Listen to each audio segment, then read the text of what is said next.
कल्पना कीजिए, आज से लगभग 1400 साल पहले एक इंसान चीन से पैदल निकलता है। रास्ता खतरनाक रेगिस्तान, बर्फीले पहाड़ और डाकुओं का डर। वो सिर्फ निकलता है क्यों? सिर्फ ज्ञान की तलाश में। तो दोस्तों, आज हम बात कर रहे हैं यात्रियों के राजकुमार कहे जाने वाले वेनसांग की, जिनकी एक यात्रा ने न केवल बौद्ध धर्म को बदला, बल्कि भारत के इतिहास को दुनिया के सामने अमर कर दिया। तो चलिए जानते हैं वेनसांग की ग्रेट भारत यात्रा। साल था 629 ईस्वी। चीन में तांग वंश का शासन था। 27 साल के युवा भिक्षु वेनसांग के मन में बौद्ध ग्रंथों को लेकर कई सवाल थे और उनके जवाब पाने के लिए उन्होंने भारत आने का फैसला किया। लेकिन एक समस्या थी। उस वक्त चीन से बाहर जाने पर पाबंदी थी। वेनसांग जो है वो रात के अंधेरे में चुपके से निकले। उन्होंने गोबी रेगिस्तान की तपती रेत और हिंदकुश की बर्फीली चोटियों को पार किया। कई बार उनकी जान जाते जाते बची, लेकिन उनका संकल्प नहीं डगमगाया।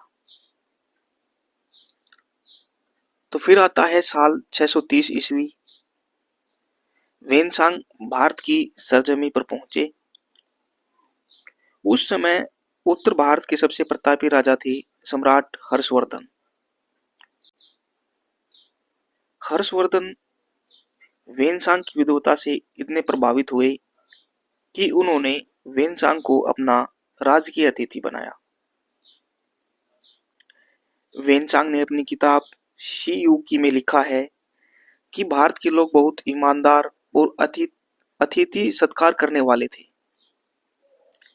उन्होंने कन्नौज की विशाल धर्मसभा और प्रयाग के कुंभ मेले का भी आंखों देखा वर्णन किया है। लेकिन वेनसांग का असली लक्ष्य था नालंदा विश्वविद्यालय, जो उस समय दुनिया का ऑक्सफोर्ड था। यहाँ उन्होंने आचार्य शीलभद्र के चरणों में बैठकर संस्कृत और योग शास्त्र सीखा। वेनसांग इतने मेधावी थे कि जल्द ही वे वहां एक छात्र से शिक्षक बन गए। उन्होंने सालों यहाँ बिताए और हजारों बौद्ध ग्रंथों का अध्ययन किया। 15 साल भारत में रहने के बाद 645 ईस्वी में जब वो वापस चीन लौटे, तो अपने साथ में 600 से ज्यादा पांडुलिपियां और भगवान बुद्ध के अवशेष ले गए। उनकी किताब शी युकी आज भी इतिहासकारों के लिए एक खजाना है। अगर वेनसांग न होते तो दुनिया हमें नालंदा के गौरवशाली इतिहास या सम्राट हर्ष के शासन की सटीक जानकारी हमें कभी नहीं मिल पाती। वेनसांग की कहानी हमें सिखाती है कि ज्ञान की कोई सीमा नहीं होती और सच्ची जिज्ञासा आपको दुनिया के किसी भी कोने में लेकर जा सकती है। तो दोस्तों, अगर आपको ये वीडियो पसंद आया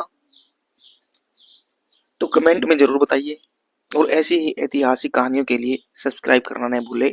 धन्यवाद।